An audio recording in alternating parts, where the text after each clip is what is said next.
Hello guys, welcome to my channel Zoologist AK and thank you so much for clicking on my video. I am Aarti Kaushik again here with another video related to the concept of regulation.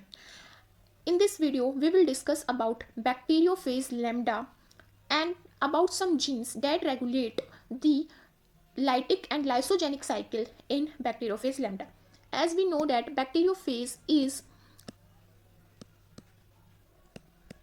an organism that consists bacteria plus phage, means bacteria that is infected by phage. So in this case, bacteriophage lambda, a virus infect E. coli and propagate inside the E. coli in two ways, one by lytic cycle and another by lysogenic cycle. And there are some genes that regulate these lytic and lysogenic cycles, which we are going to discuss today. So let's begin with me. तो इस picture में जैसे कि हम देख सकते हैं यहाँ पे हमारा बैक्टीरिया है। तो बैक्टीरिया इन्फेक्ट किया जाता है बैक्टीरियोफेज लैम्डा के थ्रू, जो कि एक वायरस है। जो बैक्टीरियोफेज लैम्डा होता है उसका जीनोम 50 kb का होता है, किलो बेस पेयर लॉन्ग होता है। अप्रोक्स 50 जीन्स ये कंसिस्ट करता है। जो ये 50 जीन्स होते हैं ये डिफरेंट प्रोटीन्स को इनकोड करते हैं, लाइक प्रोटीन्स जो हमारे कोड करते हैं फेज के डीएनए को और उसके जीनोम को।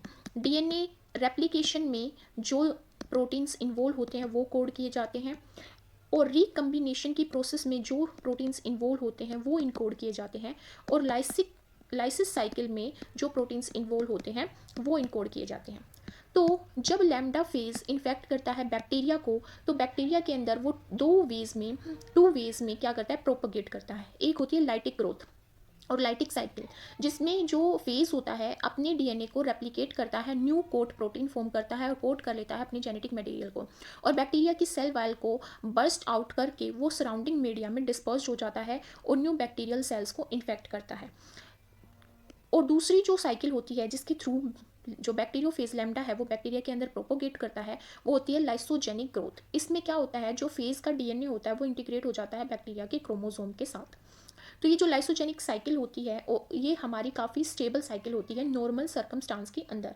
बट जैसे ही फेज को कंसिस्ट करने वाला डीएनए किसी भी केमिकल सब्सटेंस या किसी भी एनवायरमेंटल कंडीशन के साथ एक्सपोज होगा, जो एनवायरमेंटल कंडीशन या जो केमिकल उसके डीएनए को डैमेज कर सके, तभी ये लाइसोजेनिक जो ग्रोथ है फेज की वो कन्वर्ट हो जाएगी लाइटिक ग्रोथ में। इस प्रोसेस को और इस स्विचिंग को from lysogenic to lytic growth हम लाइसोजेनिक इंडक्शन बोलते हैं। अब मैंने जैसे कि बात की कि जो बैक्टीरियोफेज लैम्डा है उसका जीनोम 50 जीन्स को कंसिस्ट करता है। जीनोम क्या होता है, haploid number of chromosome inside an organism, उसी को जीनोम बोला जाता है। तो यहाँ पे जो 50 जीन है वो डिफरेंट प्रोटीन्स को इनकोड करते हैं, like replicative proteins, lytic proteins, phage recombinase protein, excisionase और इंटीग्रेज। एक्सीजनेज जो एक्साइज करेंगे, इंटीग्रेज जो इंटीग्रेशन में हेल्प करेंगे। तो यहाँ पे जब हम बात कर रहे हैं बैक्टीरियोफेज लैम्डा की, तो हमारा यहाँ पे फोकस होगा रेगुलेटरी जीन्स के ऊपर। यहाँ पे एक शॉर्ट रीजन है जीनोम का या डीएनए का, फेज के डीएनए का, जिसमें 2 जीन्स प्रेजेंट है, एक है C1 और एक है क्रो, जो मेजर रोल प्ले करते हैं लाइटिक एंड लाइसोजेनिक साइकिल में। तो यहाँ पे 3 प्रमोटर्स भी प्रेजेंट हैं, जो है PL और PR।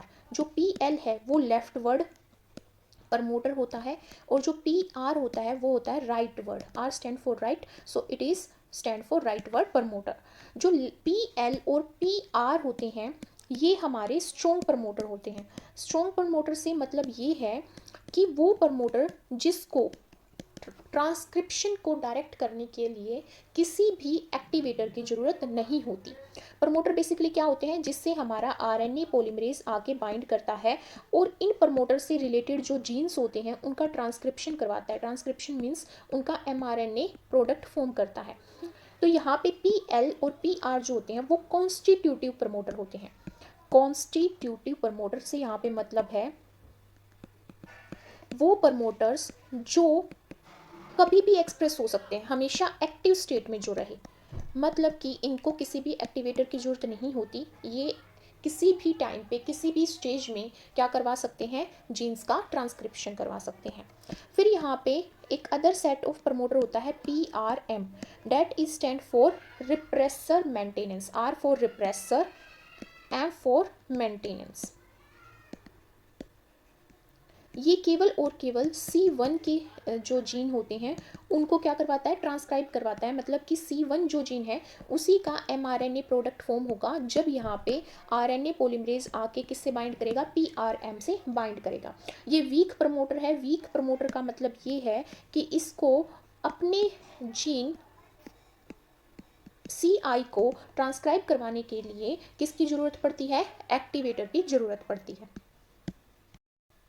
अब यहाँ पे दो जीन एक्सप्रेशन पैटर्न्स को शो किया गया है, एक जो लाइटिक साइकिल को कोड करते हैं और एक जो लाइसोजेनिक को कोड करते हैं। तो अगर मैं बात करूँ यहाँ पे लाइटिक साइकिल की, इसमें जो PL है, promoter for left word and promoter for right word, जो कि PR है, दोनों ही स्विच ऑन होते हैं। ऑन मतलब ये एक्टिव स्टेट में होते हैं। और जो PRM है, जो रिप्रेसर को मेंटेन करेगा प्रमोटर, वो यहाँ पे ऑफ स्टेट में होता है। बट जब मैं लाइसोजेनिक साइकिल की बात कर रही हूँ तो वो लाइटिक की क्या होती है, रिवर्स होती है। इसमें क्या होता है, जो PL है लेफ्ट वर्ड के लिए और राइट वर्ड के लिए जो यहाँ पे प्रमोटर होते हैं वो क्या होते हैं, स्विच ऑफ होते हैं। और जो PRM होता है, जो कि रिप्रेसर को मेंटेन करने के लिए प्रमोटर होता है, वो यहाँ पे स्विच ऑन होता है, जिसकी वजह से यहाँ पे लाइसोजेनिक साइकिल फॉर्म होती है। तो यहाँ पे अब एक क्वेश्चन अराइज होता है that how these promoters are controlled. मैंने बात की लाइटिक साइकिल और लाइसोजेनिक साइकिल की, दोनों में मेजर रोल किसका है, प्रमोटर्स का है। ठीक है, तो ये प्रमोटर्स कैसे कंट्रोल्ड किए जाते हैं वो समझते हैं।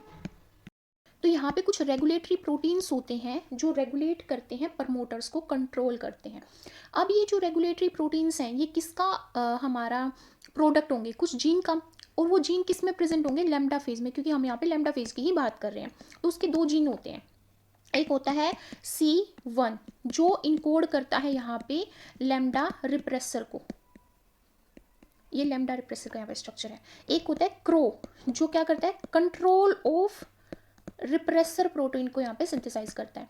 तो पहले हम डिस्कस करेंगे लैम्डा रिप्रेसर के बारे में। जो लैम्डा रिप्रेसर होता है, लैम्डा रिप्रेसर वो DNA से एज ए डाइमर बाइंड करता है, मतलब उसकी दो सब यूनिट जुड़ के तब वो DNA से बाइंड करता है। इसके दो डोमेन होते हैं, एक साइटोसोलिक डोमेन, एक अमाइनो टर्मिनल डोमेन। जो साइटोसोलिक डोमेन है जिसको हम C टर्मिनल डोमेन बोलते हैं, ये क्या करता है, डाइमराइजेशन करता है, डाइमर फॉर्म करता है। इसकी दो जो C टर्मिनल डोमेन्स के बीच में कॉन्टैक्ट होने की वजह से डाइमराइज होता है।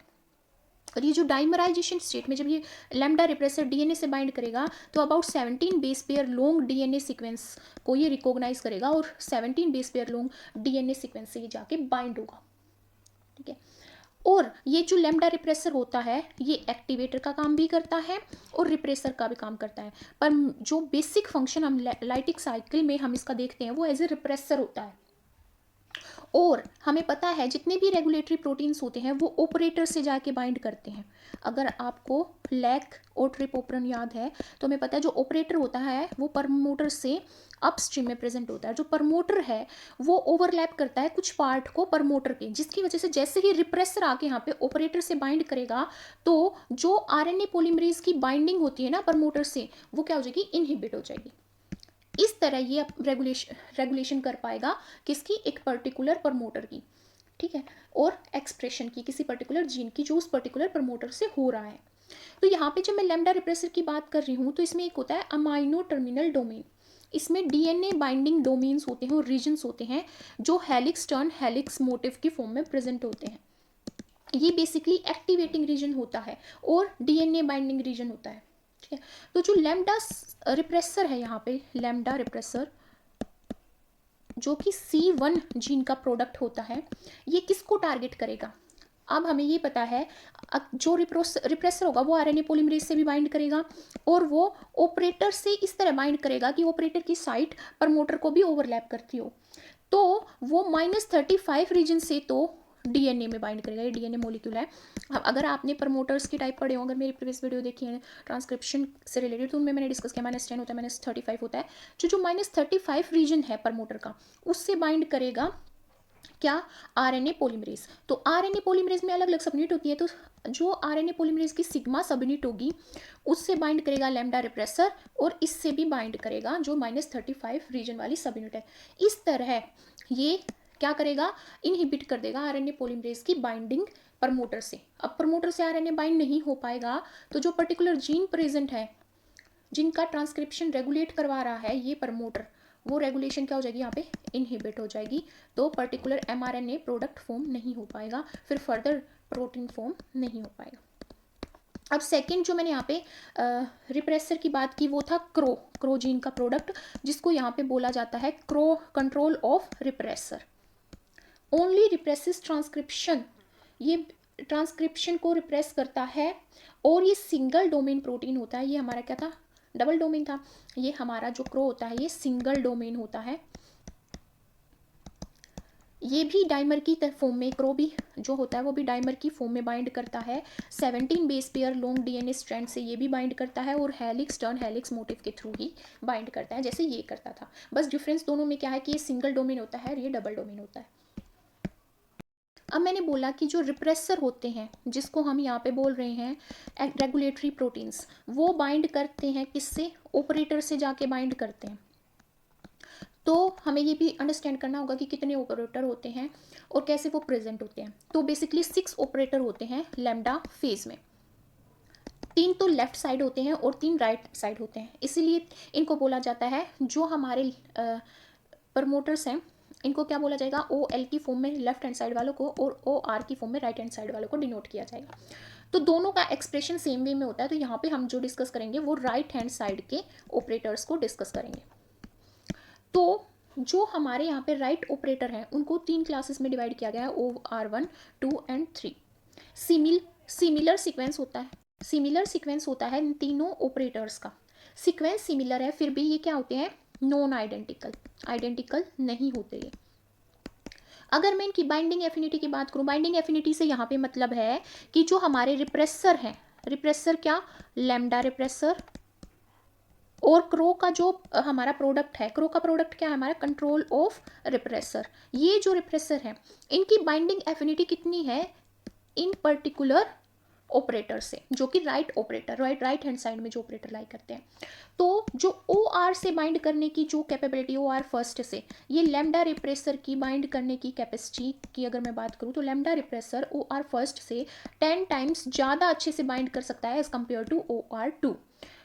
और OR3 और OR2 के लिए लैम्डा रिप्रेसर की जो बाइंडिंग एफिनिटी है वो सेम रहती है, ठीक है। और अगर मैं इन सारे ऑपरेटर्स की बात करूं तो ये एक मतलब ये जो ऑपरेटर्स होते हैं ये लैम्डा रिप्रेसर से भी बाइंड कर सकते हैं एंड क्रो से भी बाइंड कर सकते हैं। Each and every operator has a tendency to bind either to the lambda repressor और Cro, that is control of repressor. अगर मैं यहाँ पे बात करूँ क्रो रिप्रेसर की, क्रो रिप्रेसर जो होता है, क्रो रिप्रेसर बाइंड करता है OR3 से हाई एफिनिटी के साथ एज कम्पेयर टू OR2 और OR1।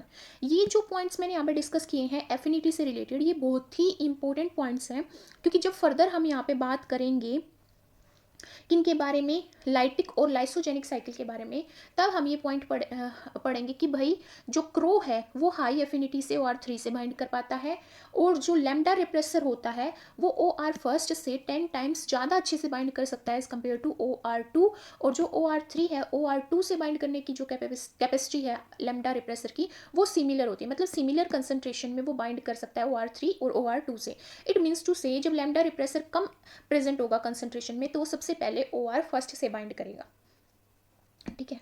अब यहाँ पे प्रमोटर शो किए गए हैं, PR प्रमोटर और PRM प्रमोटर, और वो उनकी यहाँ पे लोकेशन शो की गई है। यहाँ पे CI जीन शो किया गया, यहाँ पे क्रो mRNA शो किया गया, मतलब क्रो यहाँ पे लाई करेगा, C जो 1 है वो यहाँ पे लाई करेगा, और जो प्रमोटर फॉर रिप्रेसर मेंटेनेंस है वो यहाँ पे OR3 के बिसाइड बोथ साइड में लेफ्ट और राइट में लाई करेगा।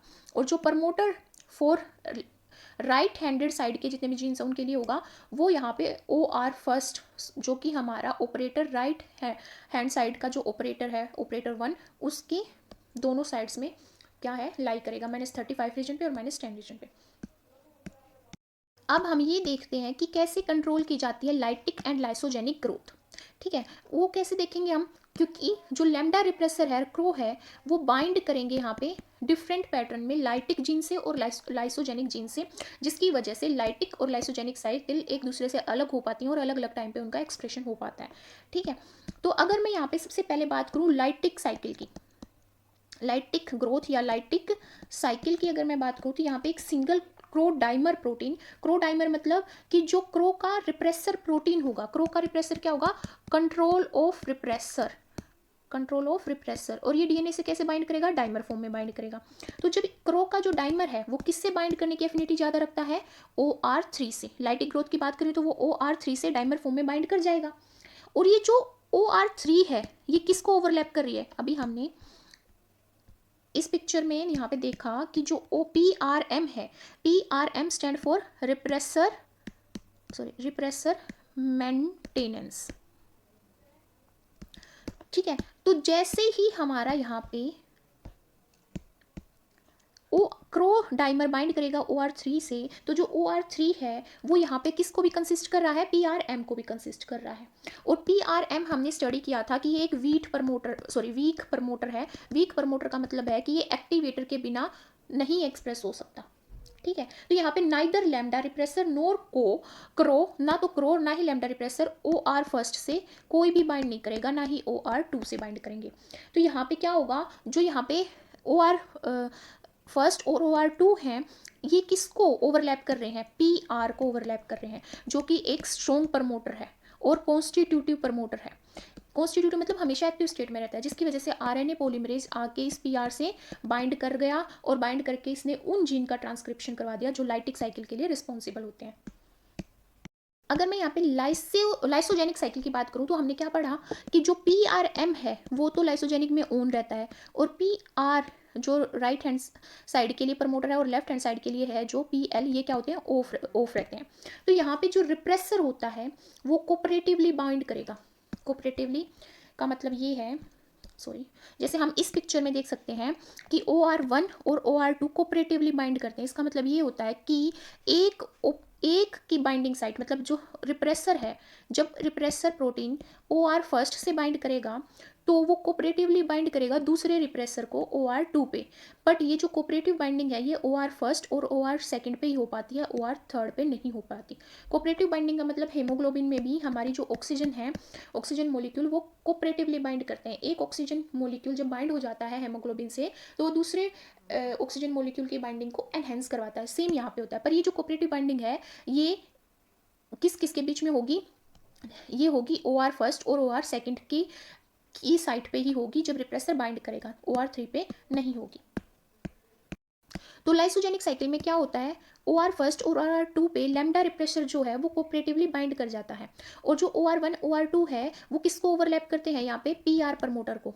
ठीक है, बट जो यहाँ पे ये कोऑपरेटिव बाइंडिंग है ये किस पे नहीं होती, ये हमारी थर्ड पे नहीं होती, OR3 पे ये नहीं होती, जिसकी वजह से यहाँ पे एक्टिवेशन हो जाता है किसका, PRM प्रमोटर एक्टिवेट हो जाता है जो कि रिप्रेसर फॉर मेंटेनेंस है, जिसकी वजह से यहाँ पे वो जीन एक्टिव होते हैं जो लाइसोजेनिक साइकिल के लिए रिस्पॉन्सिबल होते हैं। अब यहाँ फिर फर्दर एक क्वेश्चन अराइज होता है और वो ये है कि कैसे ये फेज ये चूज करती हैं कि हमें लाइटिक साइकिल कंटिन्यू करनी है या लाइसोजेनिक साइकिल कंटिन्यू करनी है।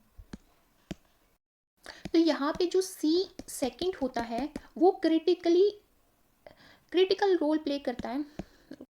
तो यहाँ पे जो एक अनदर एक्टिवेटर होता है लैम्डा C2, वो कंट्रोल करता है decision between lytic and lysogenic growth upon infection of a new host. It means कि जब लाइटिक और लैम्डा फेज इन्फेक्ट करेगी न्यू होस्ट को, न्यू होस्ट उसके लिए क्या होगा, बैक्टीरिया, तो उस टाइम पे यहाँ पे डिसीजन लेगा लैम्डा सेकेंड। तो इसको समझने से पहले हमें यहाँ पे समझना होगा C2 को और C3 को। तो जो ये C2 होता है ये राइट साइड में प्रेजेंट होता है, किसके, C1 के रिस्पेक्ट में। हम देख रहे हैं यहाँ पे C1 के रिस्पेक्ट में ये राइट साइड में है, और C3 को देखें तो C1 के रिस्पेक्ट में ये लेफ्ट साइड में है। ठीक है, तो जो C2 है इसका ट्रांसक्रिप्शन किससे होगा, PR से होगा, जो क्या है, राइट हैंड साइड वाला प्रमोटर और राइट वर्ड प्रमोटर है।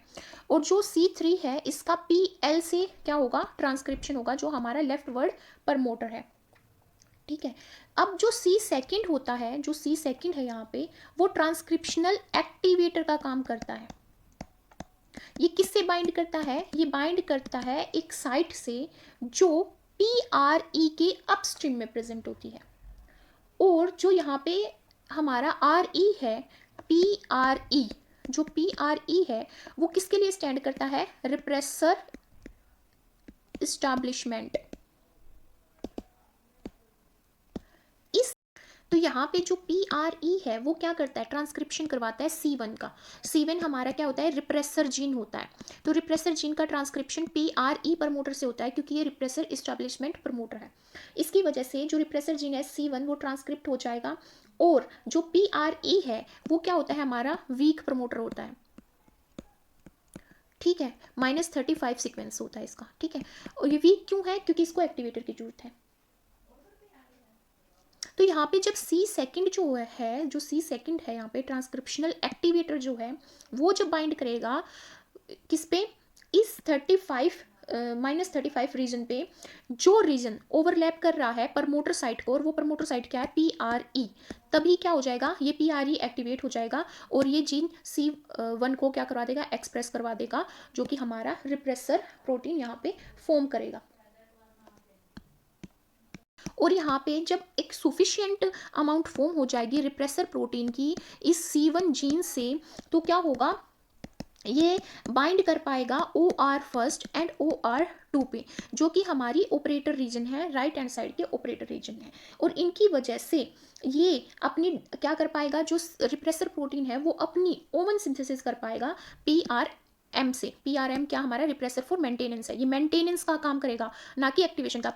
तो यहाँ पे मेन पॉइंट क्या है? सबसे पहले जब एक्टिवेशन होगा C1 के जीन एक्सप्रेशन का, या ट्रांसक्रिप्शन जब उसका होगा, तो PRE मेजर रोल प्ले करेगा। बट जब इसको अपने ही एक्सप्रेशन को रेगुलेट करना होगा, तो यहाँ पे PRM जो कि रिप्रेसर मेंटेनेंस का काम करेगा, वो मेजर रोल प्ले करेगा, जिसकी वजह से और ज़्यादा अमाउंट में हमारा रिप्रेसर प्रोटीन यहाँ पे सिंथेसाइज होगा। तो हम यहाँ पे क्या कह सकते हैं कि जो यहाँ पे रिप्रेसर है उसकी सिंथेसिस इस्टेब्लिश की जाती है by transcription from one promoter and जो स्टिमुलेट की जाती है एक्टिवेटर के थ्रू, और वो एक्टिवेटर क्या होता है? C सेकंड होता है। और फिर जो मेंटेनेंस है रिप्रेसर के ट्रांसक्रिप्शन की, वो किससे की जाती है? अनदर प्रमोटर से, जो फिर हमारा प्रमोटर होता है मेंटेनेंस का। और इसको क्या बोलते हैं? हम क्या बोलते हैं? पॉजिटिव ऑटो रेगुलेशन, क्योंकि वो खुद के जीन के एक्सप्रेशन को रेगुलेट कर रहा है। और जैसे ही कोई भी लैम्डा फेज बैक्टीरिया को इन्फेक्ट करेगी, तो ये जो ट्रांसक्रिप्शन है वो इमीडिएटली इनिशिएट कर दिया जाएगा दो कॉन्स्टिट्यूटिव प्रमोटर्स के थ्रू, जो कि हमारे PR और PL होते हैं। क्यों? क्योंकि ये क्या होते हैं? हमारे एक्टिव स्टेट में रहते हैं और स्ट्रॉन्ग प्रमोटर्स होते हैं दोनों। ठीक है, और जो PR है वो क्या करता है? वो डायरेक्ट करता है सिंथेसिस किसकी? क्रो की भी, और C सेकंड जो कि हमारा ट्रांसक्रिप्शनल एक्टिवेटर है उसकी भी। और जो क्रो है वो किसको फेवर कर देता है? लाइटिक ग्रोथ को। और जैसे ही जो एक क्रो प्रोटीन होता है वो एक लेवल पे पहुंच जाता है, तो ये किससे बाइंड करता है? ये ऑपरेटर हमारे राइट हैंड साइड का जो ऑपरेटर है थर्ड, उससे जाके ये बाइंड कर जाता है ना। और जैसे ही ऑपरेटर थर्ड से बाइंड करता है, ये क्या कर देता है? ब्लॉक कर देता है PRM को, पर जो हमारा क्या है? Promoter for repressor maintenance. और जो C सेकंड होता है, C सेकंड, वो क्या करता है? वो एक्सप्रेस करेगा और फेवर करेगा, किसको फेवर करेगा? लाइसोजेनिक साइकिल को, लाइसोजेनिक ग्रोथ को, bye directing the transcription of C1। C1 क्या है? हमारा रिप्रेसर जीन। तो ये रिप्रेसर प्रोटीन देगा ताकि हमारी जो लाइसोजेनिक साइकिल है वो सक्सेसफुल हो उसके। फिर ये जो रिप्रेसर प्रोटीन है किससे बाइंड करेगा? OR फर्स्ट से बाइंड करेगा और OR सेकंड से बाइंड करेगा और एक्टिवेट करेगा इसको PRM को, जो PRM है रिप्रेसर फॉर मेंटेनेंस, और दोबारा से क्या कर देगा? पॉजिटिव ऑटो रेगुलेशन कर देगा, अपने जीन को रेगुलेट कर पाएगा। तो यहाँ पे हम क्या कह सकते हैं कि जो एफिशिएंसी है with which this C second direct transcription of C1 gene and the rate at which repressor is made is the critical step in deciding how a lambda phase will develop either through lytic cycle or with lysogenic cycle. तो यहाँ पे फिर एक question arise होता है, वो question क्या है कि क्या डिटरमाइन करता है कि कितनी एफिशिएंसी से ये जो सी सेकंड है ट्रांसक्रिप्शन एक्टिवेटर ये वर्क करेगा जब भी कोई लैम्डा फेज बैक्टीरिया को इन्फेक्ट करेगी। तो यहाँ पे सबसे पहली कंडीशन जो ये डिटरमाइन करती है कि फेज बैक्टीरिया के अंदर लाइटिक साइकिल के थ्रू या लाइसोजेनिक साइकिल के थ्रू ग्रोथ करेगा, वो होती है कि कितने number of phase particle infect कर रहे हैं एक पर्टिकुलर बैक्टीरिया को। जो मल्टीप्लिसिटी होती है इन्फेक्शन की, वो हमें पता है कि वो मेजरमेंट होती है कि कितने फेज पार्टिकल इन्फेक्ट करें गिवन बैक्टीरियल सेल्स को एक बैक्टीरिया की पॉपुलेशन के अंदर। अगर एवरेज नंबर जो है वो एक या उससे कम है, मतलब फेज पार्टिकल का बैक्टीरिया को इन्फेक्ट करने का, तो जो इन्फेक्शन होगा वो कैसे होगा, लाइटिकली होगा, लाइसिस साइकिल के थ्रू होगा। अगर नंबर फेज पार्टिकल का 2 फेज इन्फेक्ट कर रही है बैक्टीरिया के, 2 से ज़्यादा कर रही है या बहुत ज़्यादा कर रही है, तो क्या होगा, वो लाइसोजेनिक साइकिल के थ्रू आगे ग्रोथ करेगा। तो इसका मतलब क्या है कि जितनी ज़्यादा फेज का जीनोम जो है वो सेल के अंदर एंटर करेगा, वो क्या करेगा, ट्रांसक्रिप्शन करेगा किसके थ्रू, PR एंड PL के थ्रू, जिसकी वजह से सी सेकंड जो है और जो सी थर्ड है वो ज़्यादा अमाउंट में सिंथेसाइज होंगे और ज़्यादा चांस होगा फेज जीनोम का कि वो क्या करे, रिप्रेसर फॉर्म करे। और रिप्रेसर फॉर्म करके वो क्या करेगी, इंटीग्रेट कर जाएगी किसके साथ, बैक्टीरिया के क्रोमोसोम के साथ, मतलब बैक्टीरिया के जीनोम के साथ अपने जीनोम को इंटीग्रेट कर लेगी। सो इस टाइम पे जो सेल्स है वो क्या करेगी, लाइसोजेनिक ग्रोथ करेगी। बट अगर एक सिंगल अगर लैम्डा फेज इन्फेक्ट कर रही है बैक्टीरिया को, तो वो क्या करेगी, ब्लॉक कर देगी PR एंड PL को, जिसकी वजह से आगे फर्दर लाइटिक डेवलपमेंट होगी। सेकेंड रीजन क्या होता है इसका, सेकेंड रीजन होता है ग्रोथ कंडीशन। क्या होता है, ग्रोथ कंडीशन, कि कैसी ग्रोथ कंडीशन है। अगर अच्छी ग्रोथ कंडीशन है तो बैक्टीरिया कैसे ग्रो करेगा, विग्रसली ग्रो करेगा।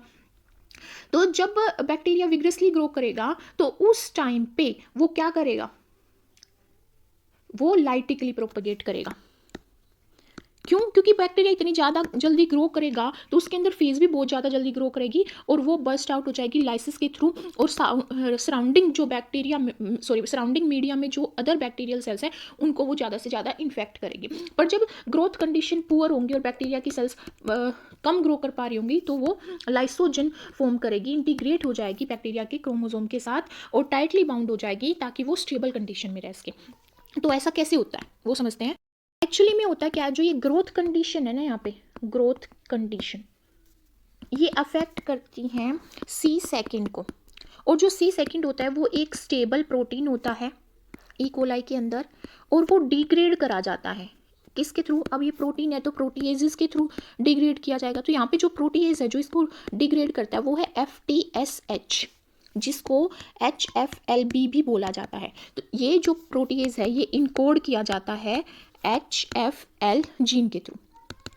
तो यहाँ जो सी सेकंड है उसका रोल जो है वो क्या है, हमें पता है कि जो सी सेकंड है वो क्या करता है, रिप्रेसर को सिंथेसाइज करता है। रिप्रेसर को सिंथेसाइज करने का इसका रोल है। तो अगर HFL जीन का प्रोडक्ट इसको डिग्रेड कर देगा सी सेकंड को, तो रिप्रेसर को नहीं सिंथेसाइज कर पाएगा। तो इसके थ्रू यहाँ पे डिटर्मिनेशन का काम कौन कर रहा है, HFLB जीन। तो उन सेल्स में जिनमें ये जो HFL जीन है ये क्या हो, अब्सेंट हो, ये प्रेजेंट ना हो, तो वो क्या फॉर्म करेंगे, लाइसोजन फॉर्म करेंगे, और जो बैक्टीरियोफेज होगी वह लाइसोजेनिक साइकिल के थ्रू ग्रोथ करेगी। इस कंडीशन में जो सी सेकंड होगा वो क्या होगा, हमारा स्टेबल कंपोनेंट होगा, तो वो लार्ज अमाउंट में क्या सिंथेसाइज करेगा, यहाँ पे रिप्रेसर। और जब लार्ज अमाउंट में रिप्रेसर सिंथेसाइज होगा तो वो क्या करेगा, लाइसोजेनिक जीन को रेगुलेट करेगा और लाइसोजेनिक साइकिल होगी। पर यहाँ पे जब मैं बात करूँ ग्रोथ कंडीशन की, तो इसका क्या रोल होता है, जो ग्रोथ कंडीशन होती है ना वो इस ये जो हमारा FSH जीन है और FTSH सॉरी, और जो हमारा HLF जीन है इसके फंक्शन को रेगुलेट करती है। पर ये आइडेंटिफाई नहीं हो पाया कि कैसे रेगुलेट करती है। बट क्या होता है जब ग्रोथ कंडीशन क्या हो, गुड होती है, जब अच्छी खासा कल्चर मीडिया प्रेजेंट और अच्छी ग्रोथ हो रही है, विग्रसली बैक्टीरिया ग्रोथ कर रहा है, तब ये FTSH जो जीन है ये क्या हो जाता है, एक्टिव हो जाता है, जिसकी वजह से ये सी सेकंड को प्रोटीएज एक्टिविटी के थ्रू क्या कर देता है, डिस्ट्रॉय कर देता है जिसकी वजह से आगे फर्दर हमारा जो रिप्रेसर है उसकी सिंथेसिस इनहिबिट हो जाती है। तो अगर रिप्रेसर यहाँ पे इनहिबिट हो जाएगा और रिप्रेसर नहीं बनेगा तो सेल कैसे ग्रोथ कर पाएगी, लाइटिक साइकिल के थ्रू ग्रो कर पाएगी और लाइटिकली ग्रोथ कर पाएगी। पर जैसे ही ग्रोथ कंडीशन पुअर होती है, क्योंकि हमेशा तो ग्रोथ कंडीशन सेम नहीं रहेगी, बैक्टीरिया ज़्यादा पॉपुलेशन हो जाएगी तो ज़्यादा फीड करेंगे, है ना।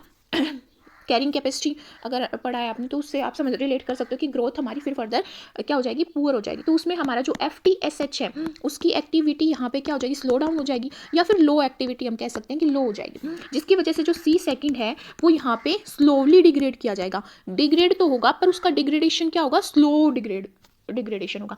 तो यहाँ पे जो रिप्रेसर बनेगा वो धीरे धीरे क्या होता जाएगा, एक्यूमुलेट होता जाएगा, मतलब वो उसका जो प्रोटीन है वो कॉन्टिन्यूस स्टेट में बनता चला जाएगा, जिसकी वजह से यहाँ पे क्या होगी, लाइसोजेनिक डेवलपमेंट होगी। तो हम यहाँ पे कह सकते हैं जो C सेकंड है उसका लेवल यहाँ पे C3 के थ्रू भी डिटरमाइन किया जाता है। C सेकंड का लेवल यहाँ पे डिटरमाइन किया जाता है C थर्ड के थ्रू। कैसे, क्योंकि जो C थर्ड है वो भी यहाँ पे क्या है, मोडुलेटर है। वो कैसे मोडुलेटर का काम करेगा, क्योंकि ये जो C थर्ड है ये भी एक सबस्ट्रेट है, किसके लिए, सबस्ट्रेट की तरह एक्ट करता है ये FTSH प्रोटीएज के थ्रू, क्योंकि जो प्रोटीएज है वो C थर्ड को भी डिग्रेड करता है। तो अगर दोनों ही कंसंट्रेशन में प्रेजेंट होंगे और कल्चर मीडिया बैक्टीरिया के अंदर प्रेजेंट होंगे तो उस टाइम पे जो FTH की बाइंडिंग है वो C सेकंड के साथ भी हो सकती है और C थर्ड के साथ भी हो सकती है। तो कंपटीशन हो जाएगा यहाँ पे, जिसकी वजह से क्या होगा, ये एक अल्टरनेटिव सबस्ट्रेट की तरह बिहेव करेगा और मोडुलेटर की तरह बिहेव करेगा। तो इस तरह डिसाइड होगा कि जो बैक्टीरिया के अंदर जो हमारी फेज है वो लाइटिकली ग्रो करेगी या फिर लाइसोजेनिकली ग्रो करेगी। नेक्स्ट हम बात करते हैं यहाँ पे लाइसोजेनिक इंडक्शन की। क्या होता है लाइसोजेनिक इंडक्शन, बिल्कुल स्टार्टिंग में फर्स्ट स्लाइड में मैंने बात की कि जो लाइसोजेनिक इंडक्शन है इसका मतलब होता है शिफ्टिंग लाइसोजेनिक साइकिल से लाइटिक साइकिल में। पर जब जैकोब और मोनोद इंडक्शन को स्टडी करते हैं तो वो स्टडी करते हैं लाइसोजेनिक से लाइटिक भी हो सकती है, लाइटिक से लाइसोजेनिक भी हो सकती है, ठीक है। और उन्होंने दोनों साइकिल्स को साइड बाय साइड स्टडी किया था। तो ये लाइसोजेनिक इंडक्शन का मतलब है कि स्टेबल स्टेट से और वायरल स्टेट में कैसे आती है फेज। तो ये किसके थ्रू डिटरमाइन की जाती है, ये लैम्डा रिप्रेसर के प्रोटियोलाइटिक डिग्रेडेशन और उसकी क्लीवेज के थ्रू डिटरमाइन की जाती है। समझते हैं कि कैसे ये डिग्रेड होता है लैम्डा रिप्रेसर। जो ई कोलाई होता है हमारा बैक्टीरिया जिसको फेज इन्फेक्ट करती है वो डीएनए डैमेज के अगेंस्ट रिस्पॉन्स करता है, मतलब वो अपने डीएनए डैमेज को सेंस करता है और कुछ प्रोटीन्स सिंथेसाइज करता है, जैसे रैक ए जो रिकम्बिनेशन प्रोसेस में यूज होता है। बट जो रैक ए है वो फेज के केस में, और यहाँ पे जो फेज बैक्टीरिया के अंदर ग्रो कर रही होती है तो वो क्या करता है, वो प्रोटियोलाइटिक ऑटोक्लीवेज को स्टिमुलेट करवाता है। ये जो प्रोटियोलाइटिक ऑटोक्लीवेज है ये कुछ प्रोटीन्स के ऊपर फंक्शन करता है ये प्रोसीजर, जिसकी वजह से जो प्रोटीन होते हैं वो अपना ही क्लीवेज करवा देते हैं। प्रोटियोलाइटिक की मतलब कि वो अपने प्रोटीन्स को ही डिग्रेड करवा देते हैं, और ये एक ऑटोक्लीवेज मैकेनिज्म होता है जिसमें प्रोटीन खुद ऐसा करता है, जैसा हम अब लैम्डा रिप्रेसर के केस में भी समझेंगे कि कैसे लैम्डा रिप्रेसर प्रोटियोलाइटिक ऑटोक्लीवेज के थ्रू अपने आप को डिग्रेड करवाता है। अगर मैं फर्स्ट सबस्ट्रेट की बात करूं जिस पे ये प्रोटियोलाइटिक ऑटोक्लीवेज एक्ट करता है तो वो होता है यहाँ पे बैक्टीरिया रिप्रेसर जो होता है लेक्स ए। जो लेक्स ए होता है ये रिप्रेस करता है उन जीन्स को जो डीएनए रिपेयर मैकेनिज्म में मेजर रोल प्ले करते हैं, ठीक है। तो इससे हम कह सकते हैं कि जो रैक ए है वो इनडायरेक्टली क्या कर रहा है, उन जीन्स को रिप्रेस करवा रहा है जो किस में रोल प्ले करते हैं, डीएनए रिपेयर मैकेनिज्म में। क्योंकि रैक ए क्या करता है, प्रोटियोलाइटिक ऑटोक्लीवेज को स्टिमुलेट करवाता है, जिसकी वजह से लेक्स ए क्या हो जाता है, यहाँ पे लेक्स ए डिग्रेड हो जाता है, क्योंकि लेक्स ए क्या करता है, डीएनए रिपेयर में मेजर रोल प्ले करता है, जिसकी वजह से यहाँ पे रैक ए इनडायरेक्टली उन जीन्स को रिप्रेस करवा रहा है जो डीएनए के रिपेयर मैकेनिज्म में मेजर रोल प्ले करते हैं। और इस प्रोसेस को यहाँ पे क्या बोला जाता है, सोर्स रिस्पॉन्स। बट जब हमारी जो फेज है लैम्डा फेज होती है वो बैक्टीरिया के अंदर लाइसोजेनिक ग्रोथ शो करती है, उस टाइम पे जो लैम्डा रिप्रेसर है वो क्या होता है, वो जो प्रोफेज है जब लाइसोजेनिकली जब ग्रो कर रही है तो उस टाइम पे हम उसको क्या बोलेंगे, प्रोफेज बोलेंगे, क्योंकि वो स्टेबल कंडीशन में है, ठीक है। तो लेमडा फेज में जब प्रोफेज होती है तो वो सोर्स रिस्पॉन्स से अपने आप को क्या करवा लेती है, बचा लेती है कि सोर्स रिस्पॉन्स ना हो और वो अपने आपका ऑटो रेगुलेशन करे। ऑटो रेगुलेशन किसका, लेमडा रिप्रेसर का, जो कि यहाँ पे डिग्रेड करवाया जाता है रैक ए के थ्रू और कौन से मैकेनिज्म से, प्रोटियोलाइटिक ऑटोक्लीवेज मैकेनिज्म से। तो समझते हैं कि कैसे ये प्रोसीजर होता है हमारी लाइसोजेनिक साइकिल के टाइम पे। क्या होता है जब लाइसोजेनिक साइकिल चल रही होती है तो हमें पता है लाइसोजेनिक साइकिल तभी होगी जब हमारा जो लेमडा रिप्रेसर है वो लार्ज अमाउंट में सिंथेसाइज होगा। पर जो लेमडा रिप्रेसर होता है वो किसको रिजेंबल करता है, लेक्स ए को रिजेंबल करता है। तो यहाँ पे जो रैक ए है वो क्या करेगा, वो यहाँ पे स्टिमुलेट करवाएगा प्रोटियोलाइटिक ऑटोक्लीवेज। ये जो प्रोटियोलाइटिक ऑटोक्लीवेज है ये किसका होगा, लेमडा रिप्रेसर का होगा। और इस प्रोटियोलाइटिक ऑटोक्लीवेज की वजह से क्या होगा, जो लेमडा रिप्रेसर का सी टर्मिनल है कि हमने इसमें स्टडी किया था, जो सी टर्मिनल है यहाँ पे वो क्या हो जाएगा, वो डिग्रेड हो जाएगा और रिमूव हो जाएगा, जिसकी वजह से जो लेमडा रिप्रेसर है वो डाइमराइज नहीं हो पाएगा। और हमें पता है कि जो लेमडा रिप्रेसर है वो ऑपरेटर से डाइमराइजेशन स्टेट में ही बाइंड कर पाता है, जिसकी वजह से उसकी डाइमराइजेशन इनहिबिट हो जाएगी तो उसकी बाइंडिंग भी इनहिबिट हो जाएगी। और दूसरा हमने ये स्टडी किया था कि जो लेमडा रिप्रेसर है वो ओ आर फर्स्ट और ओ आर सेकेंड पे बाइंड होता है और वो कोऑपरेटिव मैनर में बाइंड होता है, मतलब एक रिप्रेसर की बाइंडिंग दूसरी रिप्रेसर की बाइंडिंग को इनिशिएट करवाती है और एनहेंस करवाती है। तो जब यहाँ पे सी टर्मिनल डिग्रेड हो जाएगा, डाइमराइजेशन इनहिबिट हो जाएगी, तो यहाँ पे कोऑपरेटिव बाइंडिंग भी क्या हो जाएगी, इनहिबिट हो जाएगी, जिसकी वजह से जो हमारा लेमडा रिप्रेसर है वो क्या हो जाएगा, डिसोशिएट हो जाएगा O R first and O R second से, जिसकी वजह से ये क्या हो जाएंगे, हमारे फ्री हो जाएंगे। ओ आर फर्स्ट जो कि हमारा ऑपरेटर राइट ऑपरेटर फर्स्ट है और राइट ऑपरेटर जो सेकंड है वो फ्री हो जाएंगे यहाँ पे रिप्रेसर से, क्योंकि रिप्रेसर यहाँ पे बाइंड नहीं कर पाएगा। तो इस पिक्चर में समझेंगे हम आगे क्या होगा, जो यहाँ पे O R first and O R second से जैसे ही हमारा लेमडा रिप्रेसर यहाँ पे क्या हो जाएगा, हट जाएगा, उससे बाइंड नहीं कर पाएगा, तो यहाँ पे क्या हो जाएगा, लॉस हो जाएगा रिप्रेशन एक्टिविटी का। लॉस हो जाएगा जब रिप्रेशन एक्टिविटी का तो ट्रांसक्रिप्शन होगा प्रमोटर पी आर से और पीएल से, पीआर से और पीएल से, जो कि हमारा राइट वर्ड प्रमोटर है और लेफ्ट वर्ड प्रमोटर है, जिसकी वजह से लाइटिक ग्रोथ होगी हमारी फेज की। तो ये जो ट्रांसक्रिप्शन है पीआर और पीआर से, जो पीआर से ट्रांसक्रिप्शन होता है तो वो क्या प्रोड्यूस करता है, क्रो को प्रोड्यूस करता है। तो क्रो किससे बाइंड हो जाता है, OR3 से बाइंड हो जाता है। और फर्दर यहाँ पे जो रिप्रेसर है, जो रिप्रेसर किससे सिंथेसाइज हो रहा है, PRM से सिंथेसाइज हो रहा है, उसको उसके जो सिंथेसिस है उसको ब्लॉक कर देगा। PRM क्या है यहाँ पे, प्रमोटर फॉर रिप्रेसर मेंटेनेंस, जो क्या करता है, ऑटो रेगुलेशन के थ्रू रिप्रेसर को सिंथेसाइज करता है। बट जैसे ही क्रो से बाइंड करता है OR3 से, जो OR3 ओवरलैप करती है प्रमोटर PRM को, तो यहाँ पे फर्दर जो सिंथेसिस होती है रिप्रेसर की वो क्या हो जाती है, ब्लॉक हो जाती है। सो we know if repressor is too high in the cell then lambda phase will grow lysogenically, but if repressor is present in very low quantity then it will grow with lytic cycle और लाइटिकली। ठीक है, तो हम यहाँ पे क्या कह सकते हैं कि जो लेमडा रिप्रेसर है वो अपने ही एक्सप्रेशन को यहाँ पे क्या करता है, रेगुलेट करता है PRM प्रमोटर के थ्रू। इस प्रोसेस को हम क्या बोलते हैं, ऑटो रेगुलेशन, और बोलते हैं हम इसको पॉजिटिव ऑटो रेगुलेशन। बट जो हमारा यहाँ पे लेमडा रिप्रेसर होता है वो अपनी एक्टिविटी को नेगेटिव वे में भी रेगुलेट करता है, मतलब अपनी ही सिंथेसिस को वो ब्लॉक करवाता है, जिसको हम बोलते हैं नेगेटिव ऑटो रेगुलेशन। तो एक्चुअली में होता कैसे है, जो PRM है यहाँ पे, PRM है वो क्या, किसमें, पॉजिटिव ऑटो रेगुलेशन में मेजर रोल प्ले करता है। तो जब वो पॉजिटिव ऑटो रेगुलेशन के थ्रू यहाँ पे एक्टिवेट करवाया जाता है, तो वो कैसे एक्टिवेट करवाया जाता है, वो तब एक्टिवेट करवाया जाता है जब जो लेमडा रिप्रेसर है वो OR2 पे प्रेजेंट होगा और बाइंड करेगा, जिसकी वजह से ज़्यादा रिप्रेसर सिंथेसाइज होगा। बट जैसे ही लेमडा रिप्रेसर की कंसंट्रेशन ज़्यादा बढ़ जाएगी और अक्यूमुलेट हो जाएगा लेमडा रिप्रेसर प्रोटीन, तो क्या होगा, ये बाइंड करेगा OR3 से एंड रिप्रेस कर देगा किसको, PRM को। जैसे क्रो रिप्रेस करता है, सेम हमारा यहाँ पे लेमडा रिप्रेसर OR3 से बाइंड करेगा और रिप्रेस कर देगा एक्टिविटी किसकी, PRM की, जिसकी वजह से फर्दर जो पॉजिटिव ऑटो रेगुलेशन था वो क्या हो जाएगा, इनहिबिट हो जाएगा, जिसकी वजह से नया रिप्रेसर नहीं बन पाएगा और रिप्रेसर का लेवल फॉल हो जाएगा, जिसकी वजह से यहाँ पे क्या हो जाएगा, लाइटिकली ग्रो कर पाएगा हमारा लेमडा फेज। इस तरह से जो लेमडा फेज है वो मैनेज करती है खुद को कि वो लाइसोजेनिक सेल से कैसे लाइटिकली ग्रो कर पाए, और इसी को बोला जाता है induction in case of lambda phase. Next है हमारा ट्रांसक्रिप्शनल एंटी टर्मिनेशन इन लैम्डा डेवलपमेंट। जैसे कि हम यहाँ पे लैम्डा फेज की बात करें जो हमारे ई कोलाई बैक्टीरिया को इन्फेक्ट करता है, तो यहाँ पे 2 एग्जांपल होते हैं ट्रांसक्रिप्शनल रेगुलेशन के लैम्डा डेवलपमेंट में।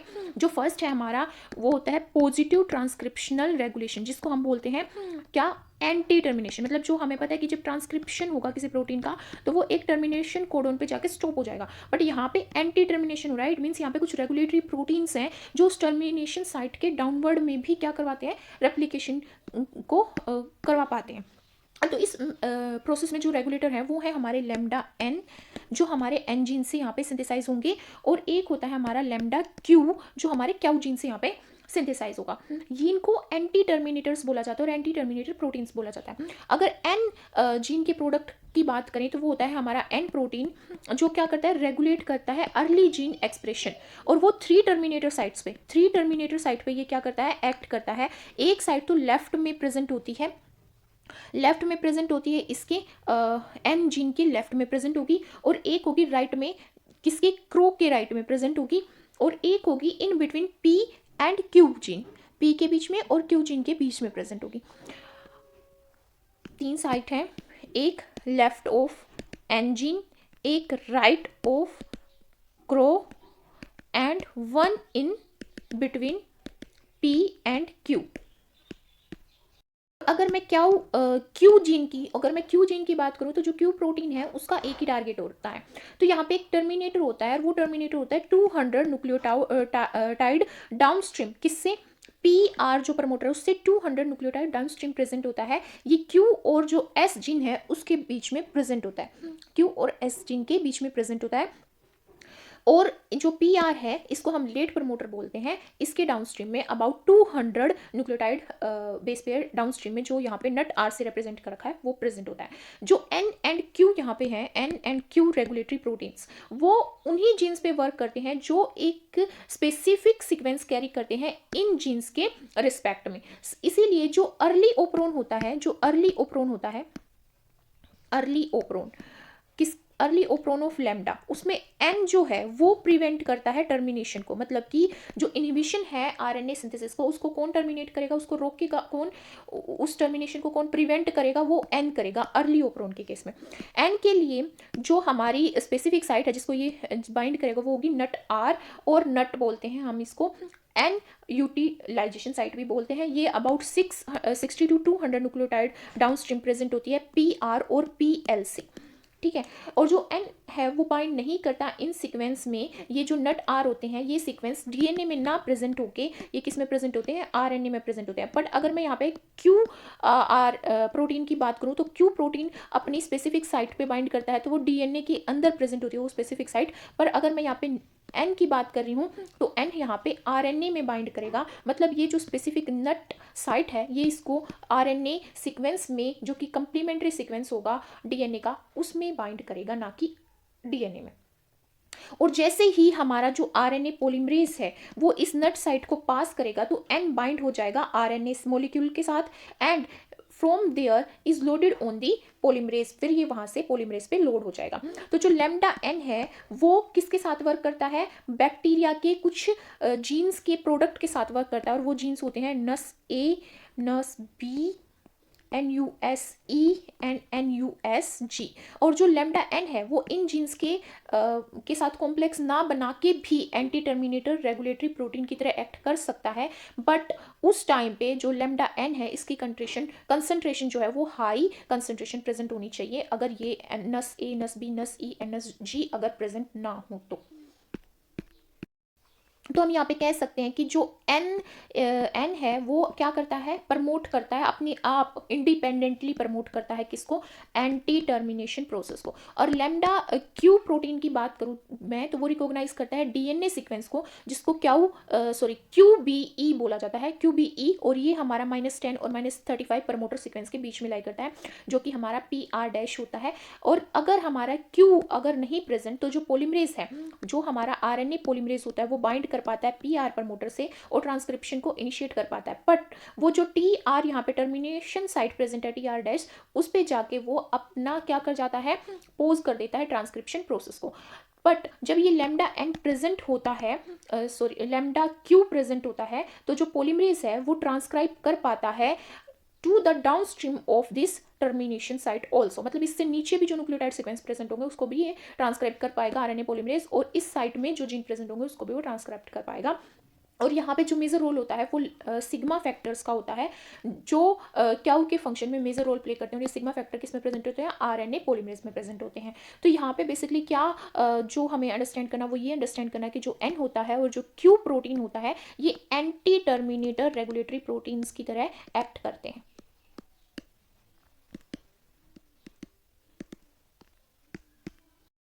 नेक्स्ट है हमारा रेट्रो रेगुलेशन। ये इंटरप्ले मैकेनिज्म होता है जो कंट्रोल करता है आरएनए सिंथेसिस को और स्टेबिलिटी को, और उस आरएनए एमआरएनए की जो स्टेबिलिटी है वो ये डिटरमाइन करती है कि जो इंटीग्रेस जीन है वो एक्सप्रेस होगा या नहीं होगा। तो अगर मैं फेज जीनोम की बात करूँ तो हमें पता है यहाँ पे इंटीग्रेस जीनोम प्रेजेंट होते हैं, और पीआई हमारा जो हमारा यहाँ पे क्या है प्रमोटर वो प्रेजेंट होता है। तो क्या होता है यहाँ पे मेजर रोल जो प्ले करता है किसमें? रेट्रो रेगुलेशन में। मैं यहाँ पे बात करूँ रेट्रो रेगुलेशन की, तो जब मैं यहाँ पे बात कर रही हूँ रेट्रो रेगुलेशन की, तो रेट्रो रेगुलेशन के केस में क्या होता है? सी सेकंड एक्टिवेट करवाता है इस पीआई प्रमोटर को, जिसकी वजह से यहाँ पे ट्रांसक्रिप्शन हो पाता है इंटीग्रेस जीन का। प्लस जो सी सेकंड है उसके बारे में हमने अर्ली क्या स्टडी किया? ये स्टडी किया कि जो सी सेकंड है वो यहाँ पे पी आर ई प्रमोटर को भी एक्टिवेट करता है, जिसकी वजह से यहाँ पे रिप्रेसर जो है वो खुद का ऑटो रेगुलेशन मैकेनिज्म के थ्रू क्या करवाता है? एक्सप्रेशन करवाता है। तो यहाँ पे हम सी सेकंड के दो फंक्शन देख पा रहे हैं, जिसकी वजह से सी सेकंड यहाँ पे एक्टिवेट कर पा रहा है P I promoter and P R E promoter. और पीआई के थ्रू जो यहाँ पे इंटीग्रेस जो जीन है वो एक्सप्रेस हो रहा है और अपना क्या दे रहा है? प्रोटीन दे रहा है। तो जो ये इंटीग्रेस प्रोटीन होगा ये एक एंजाइम होगा जो फेज का जो लैम्डा फेज का जो डीएनए है उसको क्या करेगा? इंटीग्रेट करेगा किसके साथ? बैक्टीरिया के क्रोमोजोम के साथ या बैक्टीरिया के जीनोम के साथ। ठीक है, तो ये बेसिकली क्या करेगा? इंटीग्रेस प्रोटीन ये यहाँ पे लाइसोजेनिक ग्रोथ करवाएगा किसकी? बैक्टीरिया सॉरी लैम्डा फेज की, किसके अंदर? बैक्टीरिया फेज के अंदर। बट यहाँ पे एक कॉन्ट्रास्ट आता है, वो कॉन्ट्रास्ट ये है कि जो इंटीग्रेस जीन होता है वो दो प्रमोटर से ट्रांसक्राइब होता है। फर्स्ट है पीएल और सेकंड होता है पीआई, दोनों से ही वो ट्रांसक्राइब करवाता है। तो इट मीन्स कि जो क्रो है जो रिस्पॉन्सिबल होता है इस पीआई प्रमोटर को एक्टिवेट करवाने के लिए ताकि ये ट्रांसक्रिप्शन करवा सके इंटीग्रेस जीन का, तो इसकी रिक्वायरमेंट यहाँ पे नहीं है। बट ये जो स्टेटमेंट है कि क्रो की रिक्वायरमेंट नहीं है, ये स्टेटमेंट क्या है? रोंग है। यहाँ पे क्या है? रोंग है। कि क्यों है रोंग? क्योंकि जो इंटीग्रेस यहाँ पे इंटीग्रेस जो एमआरएनए होता है जो पीएल से जो अगर सिंथेसाइज होगा तो वो डिग्रेड कर दिया जाता है किसके थ्रू? सेलुलर न्यूक्लियेजेस के थ्रू। जबकि जो एमआरएनए पीआई से जो एमआरएनए किसका? इंटीग्रेस का फॉर्म होता है वो यहाँ पे ट्रांसलेट कर दिया जाता है इंटीग्रेस प्रोटीन में। इसीलिए यहाँ पे रिक्वायरमेंट किसकी है? क्रॉस सेकंड की रिक्वायरमेंट सॉरी सी सेकंड की रिक्वायरमेंट यहाँ पे हो जाती है, क्योंकि यहाँ पे P1 से ही हमारा फंक्शनल इंटीग्रेस प्रोटीन फॉर्म हो पाता है। This happens because to mRNA, ये जो दो एमआरएनए यहाँ पे फॉर्म हो रहे हैं, एक किससे? पीआई से और एक पीएल से, दो एमआरएनए फॉर्म हो रहे हैं इंटीग्रेस के। तो ये दोनों एमआरएनए डिफर करते हैं एक दूसरे से उनके 3 प्राइम एंड पे, जिसकी वजह से जो पीएल से एमआरएनए सिंथेसाइज होता है वो तो न्यूक्लियस के थ्रू डिग्रेड कर दिया जाता है, बट पीआई से जो एमआरएनए सिंथेसाइज होता है वो कन्वर्ट कर दिया जाता है ट्रांसलेशन प्रोसेस के थ्रू इंटीग्रेस प्रोटीन में। एक्चुअली में होता क्या है कि जो आरएनए इंटीग्रेस प्रोटीन जो बनता है पी जो हमारा आई प्रमोटर है उससे वो टर्मिनेशन साइट पे स्टॉप हो जाता है उसका एमआरएनए सिंथेसिस, और ये जो टर्मिनेशन साइट है ये इंटीग्रेस जीन से 300 न्यूक्लियोटाइड डिस्टेंस पे लोकेटेड है। और और ये जो एमआरएनए जो फॉर्म हो रहा है पीआई प्रमोटर से वो एक स्टेम लूप स्ट्रक्चर फॉर्म कर लेता है, और वो जो स्ट्रक्चर है वो यहाँ पे 6 यूरिडीन न्यूक्लियोटाइड के बाद में फॉर्म होता है। 6 यूरिडीन न्यूक्लियोटाइड के बाद में फॉर्म होता है। और जब आरएनए सिंथेसाइज किया जाता है पीएल के थ्रू, तो जो आरएनए पॉलीमरेज है यहाँ पे आरएनए पॉलीमरेज वो यहाँ पे क्या कर दिया जाता है? मॉडिफाई कर दिया जाता है किसके थ्रू? एन प्रोटीन्स के थ्रू। जो हमारे क्या है? N proteins anti terminator regulatory proteins हैं, जिसकी वजह से एल्स प्रमोटर से जब इंटीग्रेज बनता है तो वो टर्मिनेट नहीं हो पाता, वो टर्मिनेटर साइड से भी आगे तक जो न्यूक्लियोटाइड प्रेजेंट है उनको भी एमआरएनए में कन्वर्ट कर देता है। जैसे कि हम इस साइड पे देख सकते हैं, तो साइट है टर्मिनेशन की इन एब्सेंस ऑफ प्रोटीन, और अगर प्रोटीन एन प्रोटीन एब्सेंट होगा तो यहाँ पे भी हमारा क्या कर पाएगा, आरएनए पॉलीमरेज एमआरएनए फॉर्म कर पाएगा। तो यहाँ पे क्या होता है, जो PL है यहाँ पे, उसकी वजह से यहाँ पे लॉन्गर mRNA फॉर्म होता है, क्योंकि वो N प्रोटीन की वजह से यहाँ पे RNA पॉलीमरेज टर्मिनेटर साइट के बियॉन्ड भी न्यूक्लियोटाइड को mRNA में कन्वर्ट करने की और ट्रांसक्राइब करने की कैपेबिलिटी रखता है, जिसकी वजह से एक स्टेम टाई फॉर्म हो जाती है। क्या फॉर्म हो जाती है, स्टेम टाई फॉर्म हो जाती है इस लॉन्ग mRNA में। और ये जो स्टेम टाई है ये किसका टारगेट है और ये किसका सबस्ट्रेट है, ये न्यूक्लियेजेस एंजाइम का सबस्ट्रेट है। और न्यूक्लियस एंजाइम यहाँ से कट डाउन कर देंगे इस आरएनए को, because the site responsible for this negative regulation is downstream from the gene it affects, and because degradation proceed backward through the gene, this process is called retroregulation. अब अगर मैं बात करूं इस रिट्रो रेगुलेशन के function की, तो जब C सेकेंड की जो एक्टिविटी है वो लो होगी तो हमारी लाइटिक डेवलपमेंट होगी, और लाइटिक डेवलपमेंट को फेवर किया जाएगा, और वहाँ पे इंटीग्रेज एंजाइम की कोई भी नीड नहीं होगी, और इंटीग्रेज एंजाइम का जो mRNA होगा वो डिस्ट्रॉय कर दिया जाएगा। बट जब C सेकेंड की एक्टिविटी यहाँ पे हाई होगी तो लाइसोजेनिक साइकिल को यहाँ पे फेवर किया जाएगा, और फेज जो है वो लाइसोजेनिक साइकिल के थ्रू ग्रो कर पाएगी। तब यहाँ पे इंटीग्रेज जीन को एक्सप्रेस करवाया जाएगा to promote recombination of repressed phage DNA into the bacterial chromosomal DNA, ताकि वो फेवर कर पाए लाइसोजेनिक साइकिल को। So this is the retro regulation, क्योंकि यहाँ पे जो साइट है जो नेगेटिव रेगुलेशन कर रही है वो डाउनस्ट्रीम में प्रेजेंट है जीन के, जिस जीन को ये अफेक्ट करती है, क्योंकि जो डिग्रेडेशन है वो बैकवर्ड डायरेक्शन में प्रोसीड करती है जीन की बैकवर्ड डायरेक्शन में, इसीलिए इसको रिट्रो रेगुलेशन बोला जाता है। Thank you guys for watching my video, and please like, subscribe and share. Thank you so much again.